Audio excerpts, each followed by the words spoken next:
Welcome to the Simply Missional podcast, brought to you by Global Disciples Canada. I'm your host, Kat Pienaar, and I'm a church planter here in North Vancouver, Canada. At Global Disciples, we are passionate about reaching the 1/3 of the world who've never heard the good news of Jesus. And for over 25 years, we've been equipping Indigenous leaders and church planters to go and make disciples in least reached communities worldwide.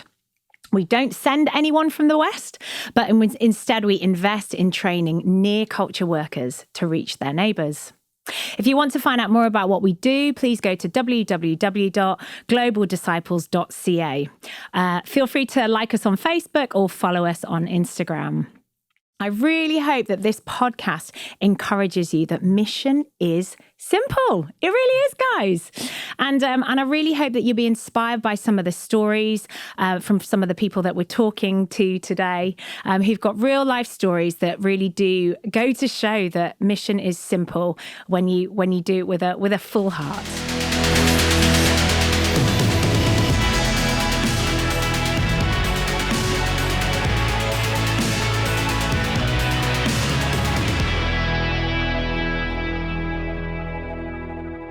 I'm really excited to introduce Preston Gordon to you. Hi, Preston. Hi, Kat. I'm Great to be here. Thank you. Thank you for joining us. I'm just going to read a quick bio about Preston, and then we're going to kick off. Okay. So Preston is an associate pastor at St. Pete's Fireside in downtown Vancouver. Preston and his wife Deanna are originally from the US. They moved to Vancouver in 2013 to study at Regent College and joined St. Pete's right from the beginning, where they've been an integral part of the community ever since. Preston loves connecting people to God and God's wider story that is going on around us as a way to encounter Him. He loves community, and he believes the church is the place and the people that God uses in this story to transform the world. Preston and Deanna have 2 sons, aged 5 and 2, who keep them happy but exhausted. Mm-hmm. Right, Preston? Yes, that's right. Here I am. They're wonderful.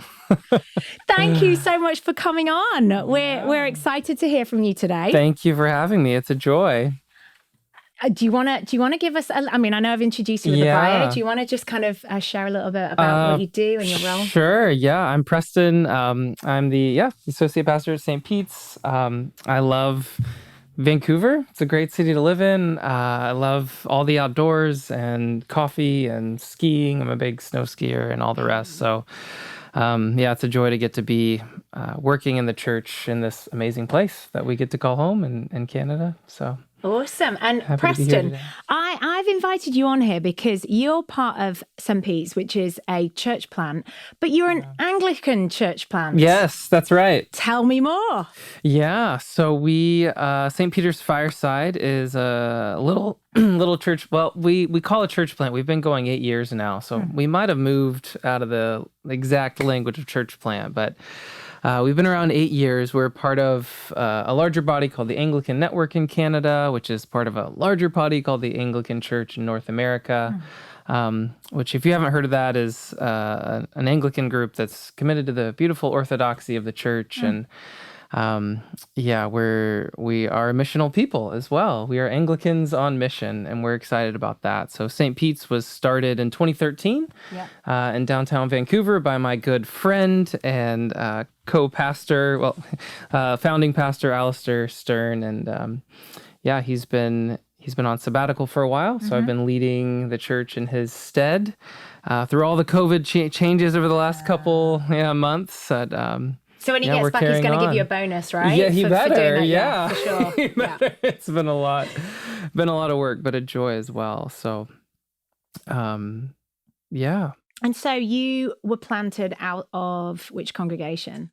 St. John's, Vancouver was connected to us, but a larger church back in the States as well was another church that sponsored us. So from all over the places, actually, and. My story is intertwined with it as well, because I came to Vancouver right when St. Pete's was starting. So my wife and I were brand new to Canada.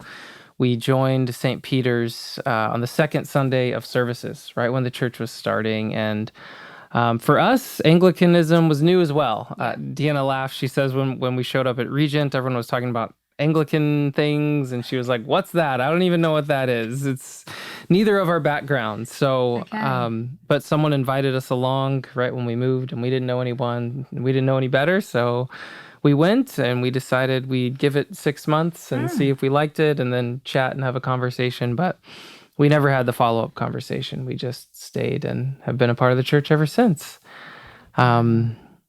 Yeah, and a part of St. Peter's that struck me immediately, it is an Anglican church, so it's more liturgical. I grew up in a Pentecostal church in North Carolina in the South, so miles away from any sort of Anglican expression of the church. I was a part of a mega church after that for a while, kind of non-denominational, and then a small Presbyterian church, so just the whole gamut, but nothing Anglican. And the liturgy of the service was shocking to me at first, really. The structure of it, the flow, it's very methodical and, one thing to another. And my experience of that earlier in my life, and even in the Presbyterian church I was at right before, I didn't really like it. It wasn't my favorite thing. I was the youth leader at the Presbyterian church I worked at. I kind of pushed back against the liturgy. I thought the kids wouldn't like it. I thought, like, this isn't great. People aren't going to want to be a part of church because there's all this, like, structure. Yeah. But when I came to St. Pete's, the first couple weeks, we sat through the service, and the people leading the liturgy, leading a confession and proclaiming the assurance of faith and leading in these prayers, it was the first time I'd encountered it where they really meant it. Like, they led in a way that said, this matters, and I'm proclaiming the gospel in a particular way. And that really struck me, that the person up front, the woman or man saying these prayers, leading, this really matters to them, and it's deep in their heart. And so I didn't get it. I was a little skeptical. I told my wife that. I don't know. I like this church. I like the community, but the whole liturgy thing is a little much. But that person really believes in it, so I'll give it a shot. Okay. Amazing.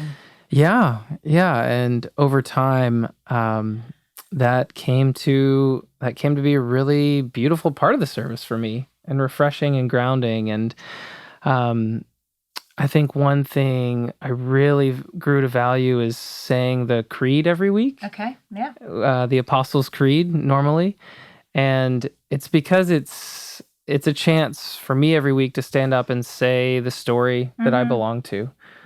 To be reminded. You're telling the story. I'm telling the story. Right. Yeah, I'm telling the story of God in a nutshell. And I have to stand up and say it every week, even if I, aren't feeling the best, or if I've had a rough week, or if I'm feeling like God's a little distant and I don't know where he is this week. I still stand up and proclaim that truth and say it, and that grounds me. And I think that's one of the key reasons that I wanted to grow into Anglicanism and leading in this church. I never thought I'd be an Anglican priest growing up by any means, but now here I am, and I believe the expression we have, it's an expression of God's church. There's many beautiful expressions of the church throughout the world. My heart for and belief in the Anglican church and the expression of it that we have is that chance to tell the story over and over again. Yeah. The service tells the story. The creed tells the story. We go to the table and celebrate communion every week, which is a chance to be reminded of Jesus' love for us. Right. And even more than that, on a daily basis, we value something called the daily offices, where we invite the church to pray in a grounded way in the morning and the evening. So it's a daily thing, telling the story, and a weekly thing. Yeah. With the service, and then even a yearly thing. There's the church calendar that we walk through every year, which again can feel stodgy and old and weird, but it's walking through the story of Jesus' life. Yeah. And I didn't realize that until going through it once or twice at St. Pete's and seeing, like, oh, this is what we're doing. We're just getting to know Jesus better in each and every moment of his life, and how beautiful each part is to celebrate. So I love it. And I think it's really helpful. I was talking to a guy just the other day. He was telling me he was visiting 18 churches, looking at all these different churches. He grew up a Christian, but was just feeling not settled anymore and didn't know where to land. He was considering becoming leaving the faith altogether. Oh, wow. Yeah, it was moving. And he landed at St. Pete's. He kept coming back, and it was that exact reason of feeling grounded, of hearing the story, of being connected to it in a world where our world's confusing. Our world is shaky. It's unstable feeling in a lot of ways. Yeah. And that groundedness and connection to who God is over and over, and that it's more than just us, and it's more than just us today. Even the church is connected all the way back to Jesus himself. It really helped this guy. He said, "Okay, I'm going to come back here because I'm reminded of the story every week." And that's really helpful. Wow. I love it. You're talking with such passion as well, about this framework, about this, I guess, like a meta-narrative behind our own stories where we fit in as people in 2021. Right. I know for me, growing up in an Anglican church, I battled against liturgy. It was like death by liturgy. It killed what relationship I felt I had with God, because it was all just words. Yeah. And I think from what I know about St. Pete's, it feels like you guys have got a great balance between both word and spirit. Do you kind of want to talk a little bit about that, how you manage to balance yourselves with word and spirit? Yeah, it is a challenge, because the resistance is, well, there's no space for the Spirit to move or do something surprising and whatnot. And I like to think of it that the liturgy is like the banks of a river that kind of guide us towards where we're going. Of course, the riverbed can be dry and can be dead and can be empty, and that was my experience as well. Liturgy is just this kind of thing that is done without any point, without any reason. It's just done because it's done. But that's not the end of the story. Then there's water that runs through the river, and that's the Spirit, right? Yeah. That is the life of the church. Yeah. The liturgy on its own is nothing. It's just words. But when it's enlivened by the Spirit, then I think it can channel where God wants to work and act in a particular way. So we try to hold those things in tension. We do value the liturgy isn't everything. It structures the service, but it's not the end. Yeah. There is space for the Spirit. One way we do that on Sundays is after we take communion every week, we have a space in the service for responsive prayer, for opening up to people to pray with one another, and we also invite the whole church to listen to God and to listen to the Spirit. If the Spirit wants to speak any words or images or visions for the whole church, we invite the church to engage that and listen, and then come to talk with one of the pastors, and then they can come share that with the rest of the church if we discern that's where God's leading. So it's a tension. Yeah, you can't have both of them fully going on, but bringing the Spirit and the structure and together, I think is a beautiful thing, and channels and guides what God wants to do. Amazing. And knowing a little bit about the kind of the context that you're in, you have a lot of millennials in your congregation. You've got a lot of young families. Yes. So when the way that you're talking, you're not just ministering to, say, people who might seem to be traditional Anglicans, guys in their maybe 50s, 60s, 70s. You've actually got a thriving intergenerational church going on there. Do you want to just go into that a bit? Yeah, sure. Yeah, it's a church that most people are not cradle Anglicans or born in that tradition. Most are more like me, that have a varied background of denominations or none at all, and found their way there. And I think that's pretty more common of millennials to have a wider experience of denominations than just staying in one.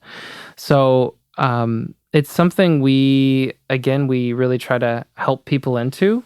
So also built into the service, we are really committed to giving people the why for why we do what we do. Okay. So, I mean, in writing, we have a service sheet that kind of describes each part of the service. That's really helpful. Why do we do this call to worship? Why do we do this confession? And it's just like one or two sentences that helps ground that, because I believe if you are engaging anything like in church with intention and meaning, then there's more room for God to work.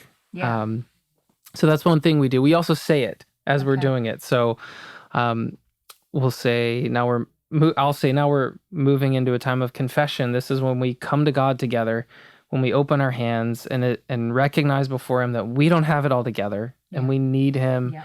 And we kneel together even as an act of humility, saying, God, we need you. So let's do that now. Yeah.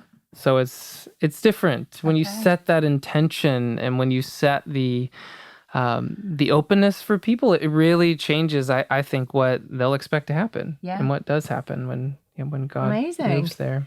And so obviously, I'm married to an Anglican priest also who has the garb that he chooses not to wear until he's really pushed and he has to wear it for particular special occasions. I'm not sure what those occasions are. Possibly the Queen arriving at our church. Do you wear the garb, the dress? So normally I wear a collar. Okay. We don't wear robes. Right. Sometimes I don't. The other pastors normally don't. I do sometimes.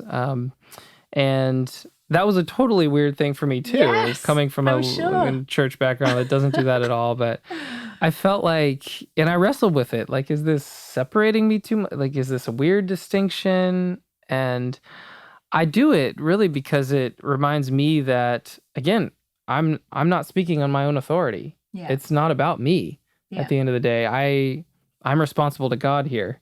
And it's really first for me to walk in and know that the words I speak, what I represent, is about more than just me. It's kind of like a policeman wearing uniform or a judge in a law court. Like they represent, they wear a uniform for a purpose to represent something bigger than themselves. And so that's my hope in that, try to overcome any weird distinctions by not doing it all the time, but it is a sense of like, this isn't about me. This is, I'm a servant of God, and it's just a physical outward thing that helps remind. I can't hide it either. I can't hide behind that. I can't just walk down the street, and people will see it and they'll know that I'm, whether they like it or not, whatever their response is, I have some association with the church. You represent the church. And so I guess there'll be times when people are actually attracted to the fact that he's a man of the cloth. Okay, I can trust him. I will share this with him. And there'll be other times, I guess, when people are put off by that. That's right. But that's right. Their perception. That's what it is. Yeah. Oh, brilliant. Yeah. So, Preston, what's your greatest passion? I know that I kind of shared in your bio that you just love people, you love community, you believe in the church. Yeah, I think you've heard it coming out as I've talked, but it's really just stepping back from our lives, from my life, from the people's lives in our church, and seeing that we are a part of so much more, that we are, our lives are little threads in God's kingdom, in God's beautiful kingdom that he's working.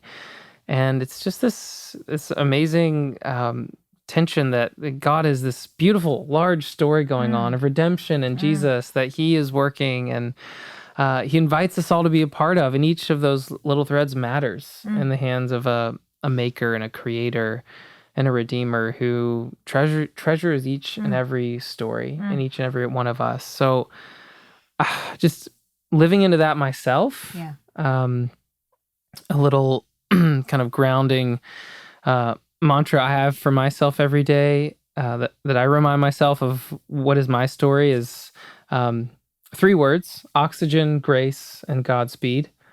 Okay. And so it sounds kind of funny, I know, but those are 3 words that help ground me to my story and what God has done in my life. Oxygen, that I'm living and alive and breathing, and I need physical oxygen. I need to go outside and walk and just see the world around me to know it's God's. Grace, I need the grace of Jesus every single day. I need to encounter him. I need to hear his word every single day. And then Godspeed is just a commission to myself, really to pay attention to whatever speed God is moving. And that's normally slower than I'm moving. So to slow down and to find the pace and to look for the moments of interruption, the moments I'm not expecting, the moments that maybe aren't on my calendar, where God has in my day that he wants to work and move. And of course he works in the things that are on the calendar, but sometimes it's the surprising little ones that not. So it's often those moments that are the most fun as well. Yes. When you just see God just drop something and you go, Yes, and if I was just too focused on my speed, then I would miss it. Because it goes back to who Jesus is. He walked all around. He never got in a car. No. Much slower than us, and he just happened to change the world in a pretty amazing way. So. I still think he'd love Ferraris, though, that Jesus. I think so. He's that kind of guy, isn't he? Yeah, well, I don't know. That would be a great image. Jesus driving a Ferrari. With his cap back to front, Hey, it's Andre Lisieux, the Executive Director of Global Disciples Canada. Thank you so much for listening to Simply Missional. Hope you're enjoying the show. I love listening to the show. It's remarkable. Did you know that there's about 7.75 billion people alive on Earth today, and about 3.23 billion of those people who don't know Jesus, who live amongst unreached people groups with little or no access to the gospel? Come on, I know you're listening to this because you're passionate about Jesus' Great Commission. Would you pray with me for these people? So you guys are a church plant. You've got mission in your DNA. How does that outwork now within your church community, within your kind of site for mission? Like, what does that look like? Well, the pandemic has changed all of that, hasn't it? It made it harder. Mission at St. Pete's, we use the language of outwards living, or an outward rhythm to our lives is sort of a way to talk about mission. It's kind of the same thing, just different language. And we talk about mission really being God's love on the move that we get to be part of. Yeah. So mission is simply what God is already doing around us, and then his invitation to us to join into that. So in practical ways, how that looks in the life of our church is we have community groups who engage in mission or meeting with outwards partners throughout the city, and those are different partners in Vancouver that are working to various things, help settle refugees, help low-income housing communities, some elderly housing communities where we go and really focus on offering the gift of being seen and known. Kind of, again, a slower pace of trying to offer the gift of presence with people and then listen for opportunities for where God might want to love someone. Yeah.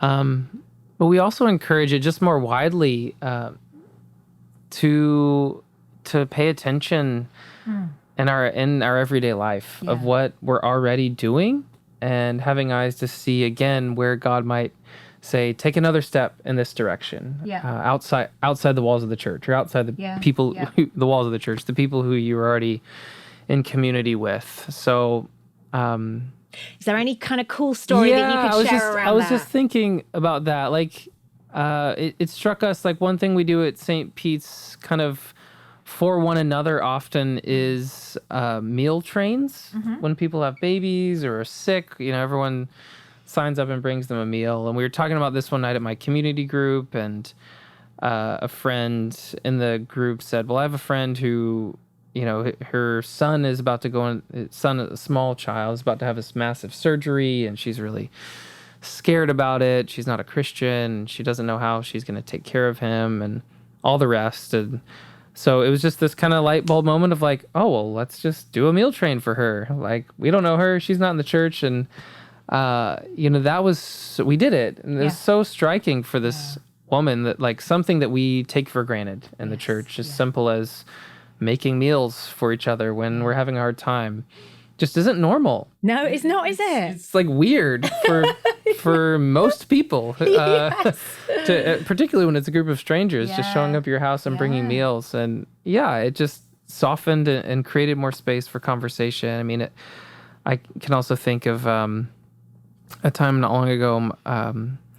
With my wife, we meet with a couple others on Friday nights normally and just ask, where'd you see God this week in your week? And this wasn't long ago. She got there and was like, I don't know, to be honest. I don't know if I saw God anywhere this week. And then she paused for a minute and said, no, actually, like, when I sit and think about it and think about the week, like, God was at work. And something simple like our our neighbor, who we've gotten to know just a little bit, our kids are obsessed with emergency vehicles. We have 2 little boys, 2 and 5. They love like fire trucks and ambulances and all the rest, police cars. So one pulled up on our street, so they were obviously first to see it, but Deanna was, of course, noticing this as well. And so our neighbor, her partner had a heart attack and had to go to the hospital. And so she was watching this happen, like him go off in the ambulance, and it's COVID, so she couldn't go with him. And just this moment where she sees the ambulance leave, and the wife is standing kind of in the yard alone, and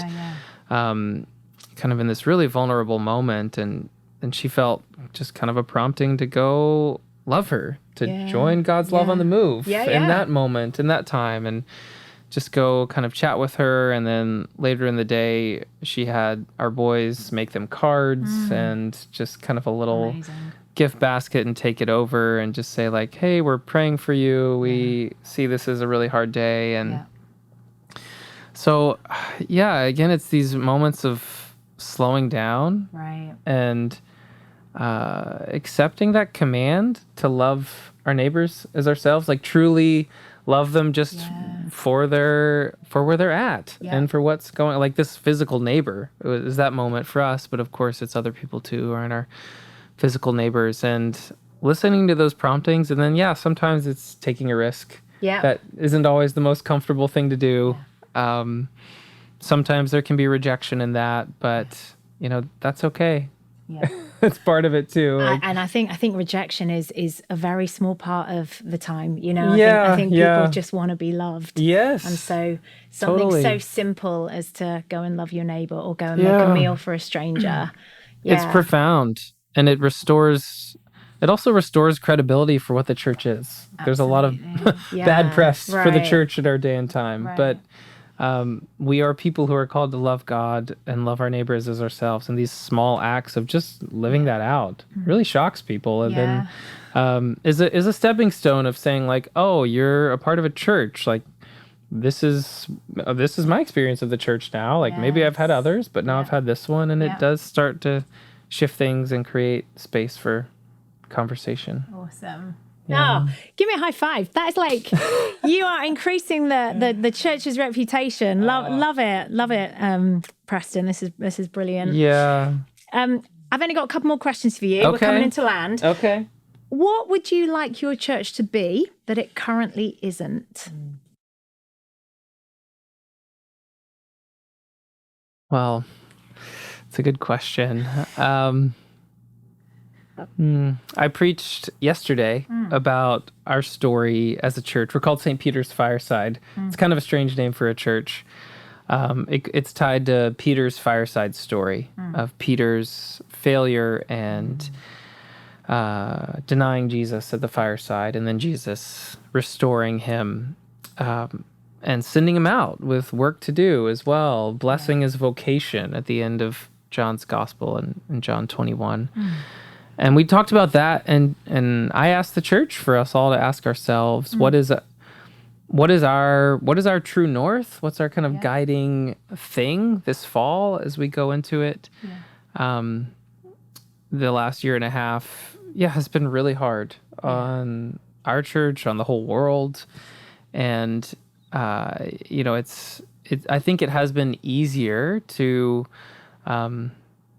not look out, to not kind of see the wider world, because it's been survival mode for most people. You're dealing with your it's own like, I need to get through this. Yeah. I'm scared. I'm exhausted. I don't know what's going on. Yeah, you're dealing with your own stuff. And the church as well, as the focus has been caring for one another. And that's good. That's important. And it's what we've been called to do. So I think my hope, my prayer in this next season is that as we can, the pandemic isn't over, as we continue into it, but into a new fall, that our hearts will be stirred also for those other people who are also dealing with it and heavy, but alone in that, and don't have the framework, the hope of Jesus, the framework of the kingdom of God to be the grid to understand it all through. Because without that perspective of God's kingdom, that yeah, there's a lot of hard stuff in our world. There's a lot of things falling apart. But there's a kingdom that is also alive, that Jesus is king of, and it's going to last unto the ages. Like that gives us hope. And without that, there's heavy, heavy despair. There's a lot of that in the world. So I guess my hope, my prayer is that as we continue on in 2021, this fall, that there will be an opening for that, to have new eyes, to see what's our specific call and role in this season of the pandemic, and this time when there's continuing fear, continuing maybe even more division, increasing. How are we called to be a presence, maybe a joyful presence of the kingdom in a world that has a lot of fear right now? Yeah. Awesome. So your challenge is to, I guess, to be simply missional, to do the small things, to love in small ways, but it's God's love, so it's significant. Yeah, that's right. Yeah. Amazing. Okay. Well, lastly then, Preston, what would be your simply missional challenge to us and the listeners today? Yeah. Okay.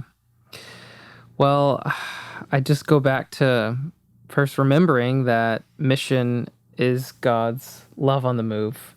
So being simply missional is walking into first God's love on the move. And that's, I think, starts, in your life. So simply missional challenge, say your sphere of influence today, whoever you're going to encounter today, think of one person and first pray for them.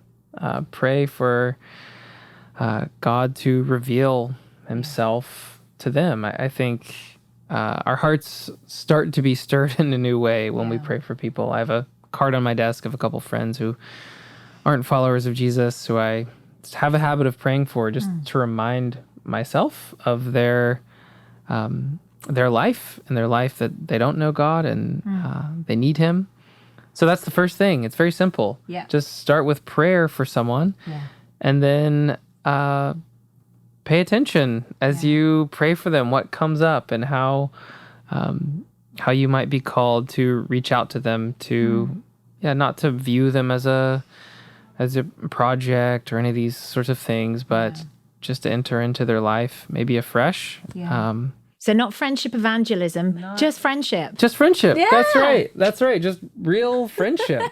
where you offer yourself in as well. Maybe I'll say that. That's the challenge. Pray for them and then offer yourself. Who you are. So if you're a follower of Jesus, then that means offering yourself as a follower of Jesus. Honestly. We like to use the word authentically. So be fully authentic, and meaning that you are a follower of Jesus, and that's how you're going to relate to this other person. And authentic shows that we have a level of brokenness ourselves, and we have warts too. But actually, we continue to pursue Jesus. And to try and live our lives well. That's right. Not having it all together. Absolutely. Not trying to be a hero. Not trying to have all the answers. That doesn't get you anywhere.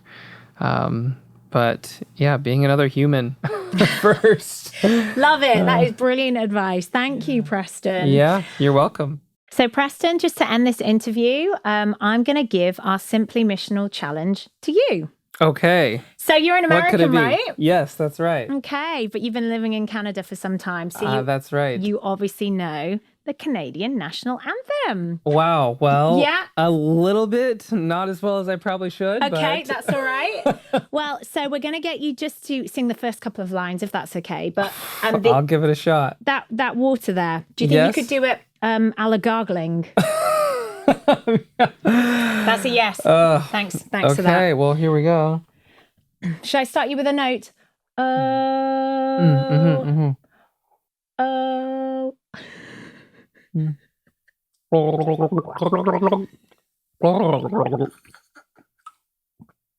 True.